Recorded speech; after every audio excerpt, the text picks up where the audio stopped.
자, 안녕하세요. 반갑습니다. 8월 29일 주식 정리해드리는 쪽남. 오늘도 시장 정리부터 먼저 시작해 보도록 하겠습니다. 일단 제롬 파월 페드 의장이 당분간 금리가 높은 수준에서 유지될 것을 시사하는 등 매파적인 발언을 이어가며 3대 지수 모두 급락세를 기록했습니다. 파월 페드 의장은 잭슨홀 연설에서 인플레이션을 낮추기 위해 기준금리를 경제를 제약하는 수준까지 올리고 한동안 높은 수준에서 유지할 필요가 있다라고 언급을 했습니다.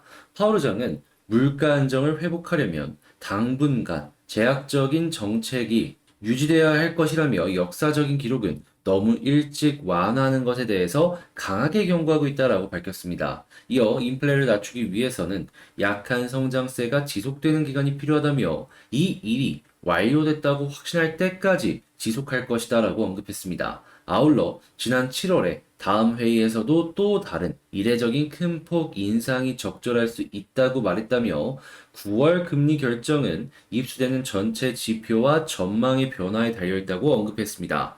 자, 종합적으로 놓고 본다면 아직은 금리 인하의 때가 아니고 높은 금리가 유지가 되는 상황 속에서도 어느 정도 그 부분에서 위치를 해야 될 필요가 있다. 그러니까 어느 정도 이제 물가가 확실하게 잡히는 걸 보고 움직이겠다라는 시그널이다라고 생각해 볼 수 있겠죠. 자, 7월달 개인 소비 지출 PC 같은 경우에는 전년 동월 대비 6.3% 상승해 40년 만에 최고치를 기록했던 전월 6.8%에 비해서 좀 둔화가 되었고요. 이제 상승률만 놓고 봤을 때에는 저번 달이 1% 상승이었는데 0.1% 하락을 진행을 했기 때문에 이거 피크아웃 고점을 찍고 이제 빠지기 시작하는 것이 아닌가에 대한 기대감 상승 이것도 생각을 해볼 수가 있겠습니다. 자, 국제유가는 93.06달러로 플러스 0.58% 상승 마감하였고 채권 원조 달러 강세, 금 가격은 하락 마감하였습니다. 자, 일단 뭐 내용들만 살펴보게 된다면 금리 인하가 혹은 금리 인상의 끝이 이번 달은 아니라는 걸 확실하게 알 수가 있을 것 같고요. 시간은 조금 더 걸릴 것이다라는 걸 감안하면서 살펴봐야 될 것 같습니다. 자, 그러면 일단 뉴스들 하나씩 하나씩 살펴보도록 할게요. 일단 파월 제약적인 금리 올리고 한동안 유지할 것, 월가는 역시나 매파적이다라고 판단을 하고 있다. 자, 그리고 당연히 뭐 잭슨 연설이나 이런 것들에 대한 전문가들의 시선 역시도 굉장히 매파적이다라는 이야기들을 많이 하고 있는 걸 확인을 할 수가 있고요. 자, 그러다 보니까 최종 금리가 4%를 웃돌 듯이다라고 이야기하는 걸 확인을 할 수가 있습니다. 자, 그런데 이 부분 같은 경우에는 우리가 금리 한참 막 오르기 시작할 때부터 알던 내용 아닌가요? 그잖아요. 이거 한 4점 초반대? 낮아도 3.5%에서 뭐 이렇게는 갈 것이다라고 이 예상을 했던 만큼 이건 시장에 어느 정도 반영이 되어 있다라는 걸 감안을 하면서 살펴봐야죠. 그러면 어떻게 보면 저는 금요일 날의 미국의 증시 하락세가 최근에 올라간 것에 대한 조정도 있겠지만 좀 이제 겁내는 심리상의 문제 요런 게 좀 크게 영향을 미치지 않았나 싶습니다. 자, 그리고 달러와 파월의 매파 잭슨홀 연설에 강세의 모습을 보여주고 있다. 어떻게 보면은 앞에 보여줬던 이 내용보다 이 달러 강세가 한국의 입장에선 문제가 될 수 있죠. 왜냐하면 외국인 매도세가 엄청 커질 수 있거든요. 자, 그런데 반대로 얘기하면 이 매도세로 인해서 수혜를 받는 기업들은 항상 등장을 할 수밖에 없습니다. 자, 그랬을 때 뭐 해운이랑 아니면 뭐 반도체 같은 해외 매출이 주로 발생을 하는 그런 기업들이 막 떠오르는 모습을 보여줬잖아요. 야, 이런 쪽들. 일단 삼성이나 하이닉스는 이제 어느 정도 꺾였기 때문에 좀 이제 주춤주춤할 수 있지만 뭐 반도체 장비나 이제 소재 부품 뭐 이런 데들 있잖아요. 그런 쪽은 다시 한번 살펴보면 나쁘진 않을 것 같다라고 볼 수 있을 것 같습니다. 물론 지금 사라는 건 아닙니다. 어느 정도 조정을 받고 달러가 강달러를 유지를 하고 있었을 때 이거 해외 쪽에서 매출이 나와서 수혜를 입겠다 하는 그런 것들을 주목해보면 좋다라는 겁니다. 자, 그다음에 필라델피아 연은 총재 경기 침체 없는 긴축이 가능할 것이다 라고 이야기를 했습니다. 일단 근데 요거를 잘 알아야 되는데 이거는 미국 이야기입니다.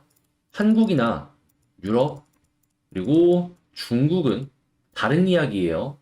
미국은 워낙 튼실한 국가다 보니까 이게 가능할지 몰라도 다른 나라는 좀 다르게 봐야 될 필요가 있습니다. 자, 그렇기 때문에 요거는 일단 좀 나눠서 봐야 될 필요가 있어 보인다.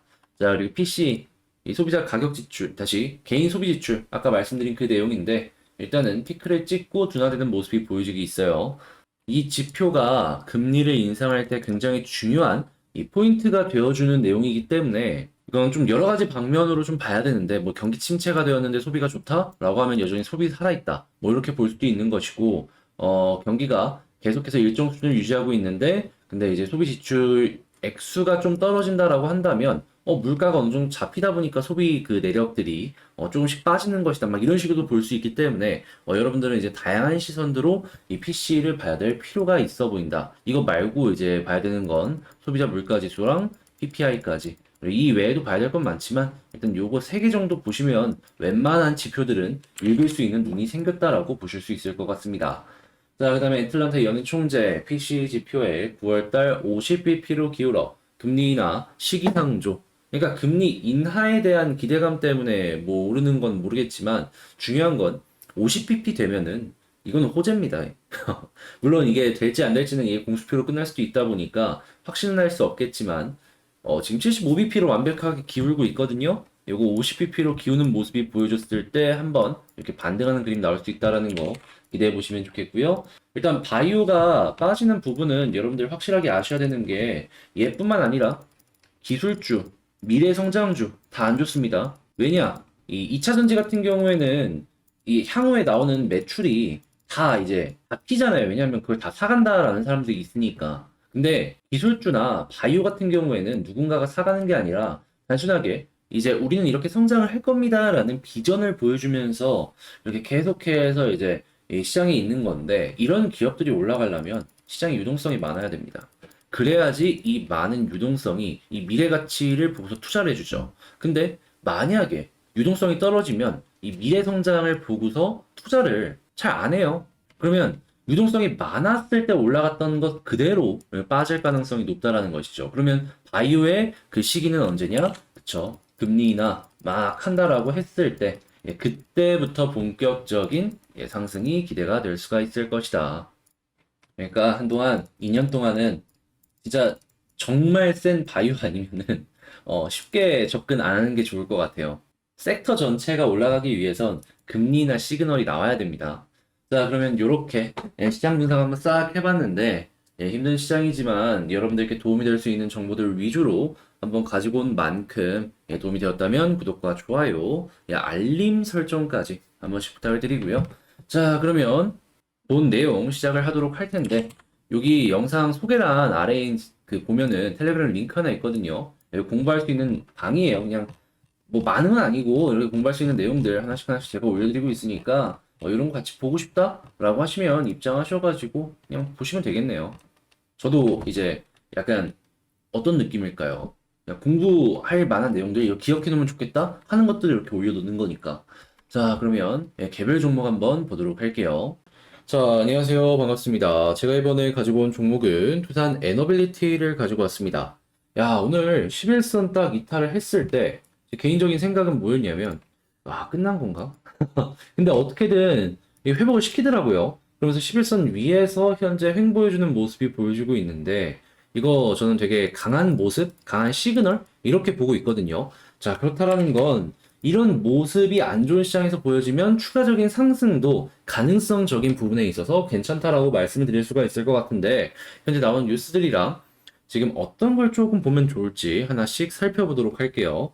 일단 가장 먼저 자, 요 내용 저 이거 보고서 머리가 딱 밝아지더라고요. 어떤 거냐면 지금 여기서는 단순하게 수출 모멘텀이라고만 얘기를 하고 있는데 지금 원 달러를 봤을 때 달러 강세죠. 그런데 이 달러 강세가 유지가 될 것 같아요.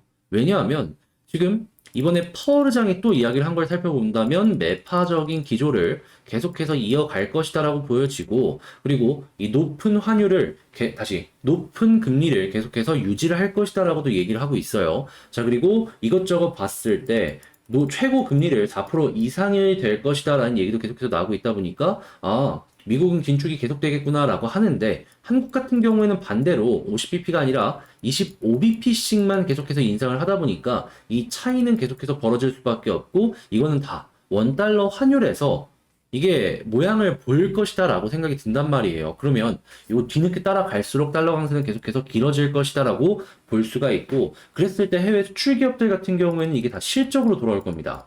그쵸. 지금 원전 팔면은 죄다 한국에 파는 것보다 높은 실적의 수익을 만들어갈 수가 있다라는 겁니다. 야, 그래가지고, 이거 생각했던 것보다 훨씬 더 이 호실적의 이 기조가 이어질 수도 있겠구나라고 생각이 드는데, 이러한 모습들이 지금 이렇게 가격의 상승으로 연결이 되지 않는 걸 다시, 가격의 상승, 그리고 이제 버티는 힘, 이런 걸로 연결이 되는 것이 아닐까, 저는 이렇게 생각을 해요. 수급도 한번 살펴보게 된다면 오늘 같은 경우에도 보이시나요? 예, 외국인이랑 기관 샀습니다. 이 안 좋은 시장에서 외국인이랑 기관이 산다? 이거는 확실히 현재 위치가 남들이 봤을 땐 무언가 매력적인 것들이 있다라고 예상을 하면서 볼 수가 있는 것이고요. 자, 그러면 저수급이 계속해서 빨간불이 켜지게 된다면 여기서 추가적인 상승에 대한 부분 가능성이 있다라고 생각을 하면서 보면 될 것 같고요. 자, 그리고 차트를 한번 보게 된다면 일단 매물대 여기 위치 제가 말씀 저번에 드렸었는데 23,000원. 근데 딱 요 라인 얼추 이 부근에서 맞고 떨어지는 그림을 보여줬습니다.